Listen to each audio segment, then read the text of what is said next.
इस मन के कारक चंद्रमा के लिए सोमनाथ की कथा आती है। आइए अब दूसरे ज्योतिर्लिंग में चलते हैं, मल्लिकार्जुन। इसकी आधी कथा हम कल सुन चुके हैं। आपको याद होगा गणेश जी ने परिक्रमा लगाई और विवाह पहले हो गया। बाद में आए कार्तिकेय जी। कार्तिकेय जी ने कहा मेरा विवाह पहले होना था, मैं परिक्रमा करके आया हूं विश्व की, इसने यही परिक्रमा की। ये कहानी हम सुन चुके हैं। तो असंतुष्ट होकर क्रोधित हो गए और कार्तिकेय घर छोड़ के चले गए। मल्लिकार्जुन आज भी दक्षिण में कृष्णा जिले में कृष्णा नदी के निकट श्री पर्वत पे है, उसको श्रीशैलम भी कहते हैं। उस प्रसंग में बेटा नाराज होकर घर से चला गया। माँ बाप ने बहुत रोका, शिव जी पार्वती जी ने कहा बेटा रुक जाओ, घर परिवार में चलता है, पर वो चला गया। तब शिव और पार्वती ने तय किया कि हमारी संतान यदि हमसे दूर चली गई तो हम माँ बाप हैं, हमें धैर्य नहीं छोड़ना चाहिए। अगर बच्चे क्रोध में हो तो माता पिता की पूंजी उस समय धैर्य है। तो दोनों ने विचार किया ये दूर चला गया तो हम इसके पास जाएंगे। और नियम बन गया कि हर पूर्णिमा पे पार्वती जी जाती हैं और हम हर अमावस्या पे शिव जी जाते हैं। और इन दोनों ने एक बात सिखाई, अपनी संतानों को अपने से दूर मत भेजो। संतान के लालन पालन में प्रयास करना पड़ते हैं, बच्चे जुड़े रहें। आप जब किसी ऑफिस में, किसी दुकान या मॉल में जाते हैं तो जब कभी आप दरवाजा खींचते हैं तो कई दरवाजों पे लिखा रहता है पुश और पुल। देखा होगा ना, पुल मतलब खींचना, पुश मतलब धक्का देना। कहीं लिखा रहता है धकेलिए, कहीं लिखा रहता है खींचिए। दरवाजे पे जब जब आपको कभी लिखा मिले पुश और पुल तो ध्यान रखना, संतानें जो हैं वो पुल की तरीके से पाले जाएं, पुश की तरीके से ना पाले जाएं। संतानों को धक्का मत दीजिए, अपनी ओर खींचिए। आर्ट ऑफ पेरेंटिंग पुल से चलता है, पुश से नहीं चलता। दोनों ने तय किया और दोनों वहां जाके बस गए। दो ज्योतियां प्रतिष्ठित हैं, मल्लिका यानी पार्वती और अर्जुन शब्द शिव का परिचायक है, इसलिए उसका नाम मल्लिकार्जुन रख दिया गया। मल्लिकार्जुन ज्योतिर्लिंग के दर्शन करने की फलश्रुति बताई कि इसके दर्शन जब आप करते हैं तो आपके मनोरथ पूर्ण होते हैं, दुख दूर होते हैं और अति सुख मिलता है। अति सुख, क्योंकि संतान का मामला है। अगर किसी से पूछो कि तुम्हारा सबसे बड़ा मनोरथ क्या है, बोले बच्चे योग्य हो जाएं। और जिनके यहाँ बच्चे न हो उनका सबसे बड़ा मनोरथ बच्चे हो जाएं। मल्लिकार्जुन के दर्शन करने से दुख दूर होता है और सुख की प्राप्ति होती है। अमावस्या पे पिता गए, पूर्णिमा पे माँ गई। अमावस्या अंधेरा, पूर्णिमा मतलब प्रकाश।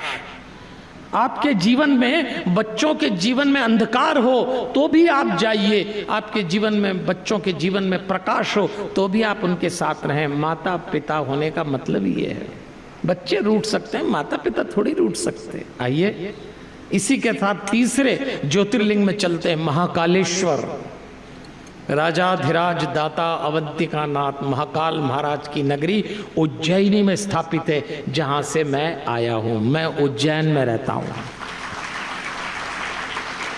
हमारा सौभाग्य है कि हम वहां रहते हैं। अवंती नगरी, शिव पुराण में लिखा है, शिव प्रिया महापुण्या वर्तते लोक पावनी।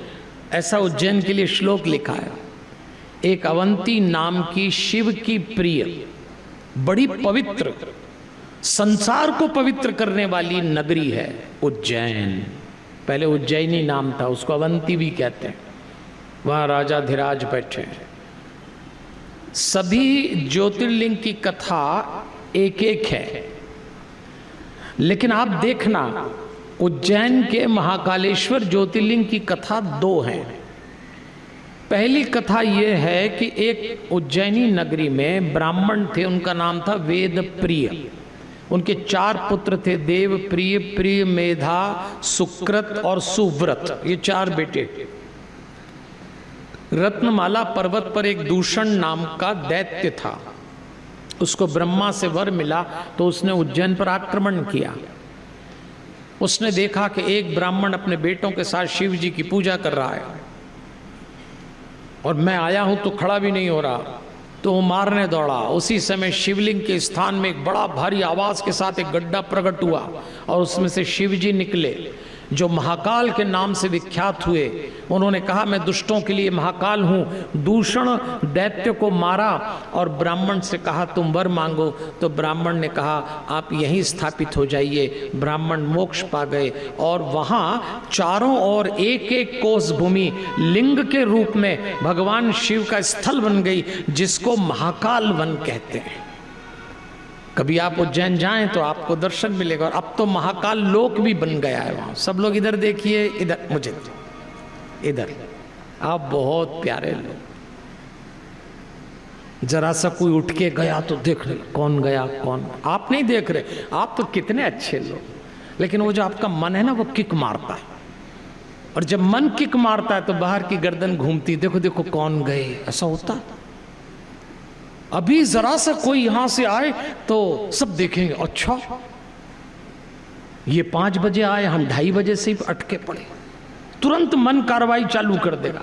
अभी कोई उठ के गया तो आपका मन उसके पीछे जाएगा, ये चले गए अपन फंसे रह गए, ये मन कथा नहीं सुन। मुझे देखो, आपको कोई प्रॉब्लम है क्या? हाँ हमें देखो क्या दिक्कत, हम टाइम पे कथा शुरू करते हैं, टाइम पे खत्म करते हैं। आप इधर उधर मत देखना, आप बहुत अच्छे लोग हैं, मुझे आपसे कोई शिकायत नहीं, इतने प्यारे लोग हैं। लेकिन मुझे मालूम है कि वो जो आपका मन है ना वो करेगा छेड़छाड़, आप तो बस लगे रहो। महाकालेश्वर ज्योतिर्लिंग की दूसरी कथा सुनिए। दूसरी कथा में बताया है कि उज्जैन के राजा का नाम था चंद्रसेन। शिव पार्षद मणिभद्र से चंद्रसेन की मित्रता थी। तो चिंतामणि नाम की एक बहुत ही महंगी मणि, कौस्तुभ मणि जैसी, उस मणिभद्र ने राजा चंद्रसेन को भेंट की। तो उन्होंने कंठ में रखा। इतनी सुंदर मणि और राजा का ऐसा वैभव देख के दूसरे राजा ईर्ष्या करने लगे, तो उन्होंने आक्रमण किया उज्जैनी पर। तो महाकालेश्वर की शरण में गए राजा चंद्रसेन और पूजा करने लग गए। जब राजा पूजा कर रहे थे तो उस नगर में एक विधवा ग्वालिन अपने 5 वर्ष के बालक के साथ निकली। मंदिर में उसने पूजा होते देखी, राजा पूजा कर रहा, तो अपने घर आ गई और एक सुंदर पत्थर को शिवलिंग बना लिया और पूजा करने लग गई। फिर वो अंदर काम से गई तो उसका जो बेटा था उसने तो शिवलिंग से ऐसा समर्पण किया कि बस ओम नमः शिवाय जपता रहा। अब माँ ने बेटे को भोजन के लिए बुलाया, बेटा आता नहीं तो माँ को गुस्सा आई, आके देखा, बेटे को खींचा और शिवलिंग बने उस पत्थर को फेंक दिया। बेटा मूर्छित हो गया और जब बेटे की आँख खुली, जब वो बेहोश हुआ तो देखा घर में महाकाल का सुंदर मंदिर बन गया है। सोने के मणि के जड़े द्वार बन गए और तो और हीरे के चबूतरे तैयार हो गए, रत्नमय लिंग आया, मां के अंदर दिव्य लक्षण उतर गए। ग्वालिन ने अपने बेटे को देखा, ग्वालिन घबरा गई, हमारे यहाँ ये क्या हो गया। दौड़ के राजा को सूचना दी, राजा आए और वो आक्रमण करने वाले शत्रु राजा भी आए। उन्होंने देखा इस नगरी में शिव पूजा का ये परिणाम होता है, सब घबराए, सबने प्रणाम किया। तब राजा चंद्रसेन ने उस बालक को ग्वाल बालकों का राजा बना दिया। और आगे कथा ये कहती है देवियों और सज्जनों कि जब उस बालक को इतना सब जय जयकार हो रही थी, उसी समय एक चमत्कार हुआ और हनुमान जी महाराज प्रकट हो गए। अब आप देखो, हनुमान जी प्रकट हो गए। मेरे ऊपर कई बार ये आरोप लगाया जाता है कि पंडित जी आप अपनी कथाओं में हनुमान जी को जबरदस्ती ले आते हो। मैं नहीं लाता। ये बात सही है कि मेरा जीवन हनुमान जी हैं, और ये भी सही है कि मैं हनुमान चालीसा ओढ़ता हूँ, हनुमान चालीसा बिछाता हूँ, हनुमान चालीसा खाता हूँ, हनुमान चालीसा पीता हूँ। मेरा जीवन हनुमान। लेकिन अब तो हनुमान जी खुद ही आए, मैं तो कुछ नहीं कर सकता। आपको दिक्कत हो तो व्यास जी से निपटना, हम क्या करें। आ गए और उज्जैन में ही आए। 12 ज्योतिर्लिंग की कथा में और कहीं हनुमान जी नहीं आए। सबने हनुमान जी को प्रणाम किया। हनुमान जी ने उस बालक को अपने हृदय से लगाया और हनुमान जी ने कहा इस बालक ने बिना मंत्र के शिव पूजन से भगवान को प्राप्त कर लिया। प्रादुर्बभूव तेजस्वी हनुमान वानरेश्वर। तो हनुमान जी ने घोषणा की इस बालक के वंश में भविष्य में 8वीं पीढ़ी में महायशस्वी नंद नाम के एक पुरुष उत्पन्न होंगे और उनके यहाँ पुत्र बनकर स्वयं नारायण श्री कृष्ण पैदा होंगे। और हनुमान जी ने उस बालक का नाम श्री कर रखा। यानी नंद राय जी जो भगवान कृष्ण के पिता जो ब्रज में हुए, वो कहाँ, उनकी उत्पत्ति की आशीर्वाद की कथा उज्जैनी में महाकालेश्वर में हनुमान जी से पूरी हुई। इसलिए हम तो कहते हैं भैया हनुमान जी का पल्ला पकड़ के रखो। देखो हमारे शिव इस जगत के परम गुरु हैं, ये तो तय है। शिव गुरु है और बिना गुरु के पार पड़ता भी नहीं है, ये बात भी सही है।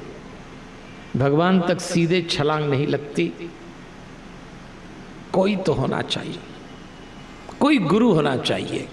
अब सवाल ये उठता है कि किसको गुरु बनाएं? ये भी एक दिक्कत है, किसको गुरु बनाएं? पिछले 10-15 साल में हमारे देश में जो गुरुओं की हालत हुई है, कुछ तो लोग गुरु बनाने से डर गए।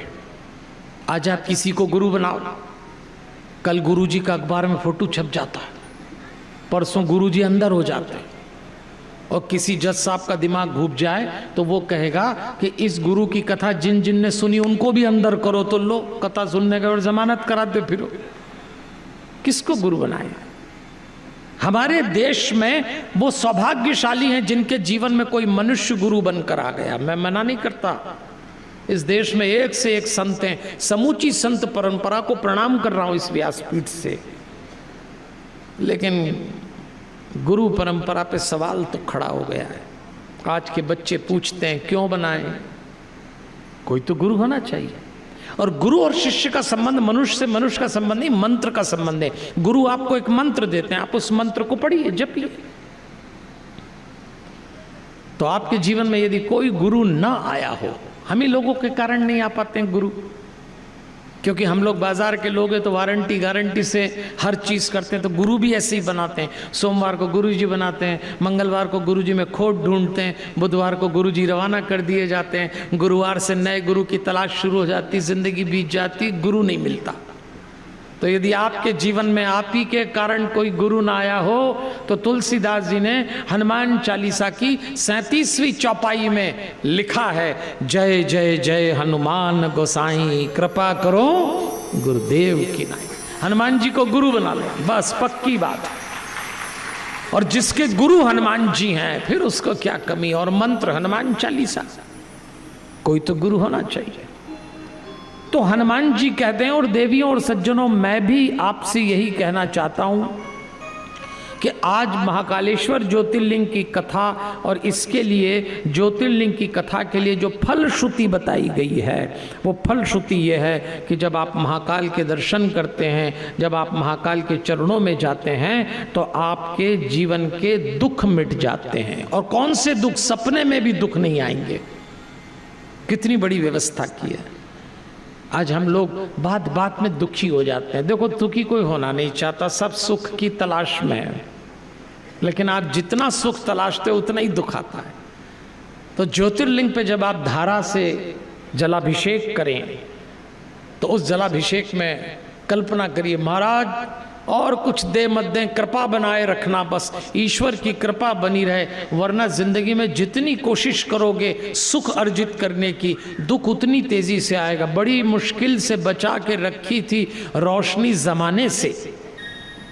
राहत साहब ने बात लिखी कि बड़ी मुश्किल से बचा के रखी थी रोशनी जमाने से, हवा चिराग उड़ा के ले गई सिरहाने से। आपको पता भी नहीं लगेगा कि सुख कब उड़ा के ले जाएगा, दुख पता भी नहीं लगेगा।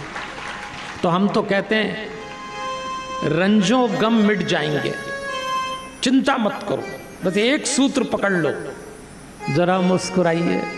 अरे आप फिर सीरियस हो गए? आप राक्षस पक्ष के लोग हो क्या? हैं? एक के बाद एक मर रहा है, ऐसे बैठ रहे थे। तुम्हारा काका जी दादाजी था क्या राक्षस कोई? अच्छे खासे मनुष्य और उस पे भगत हैं। भगवान एक एक लीला दिखा रहे हैं।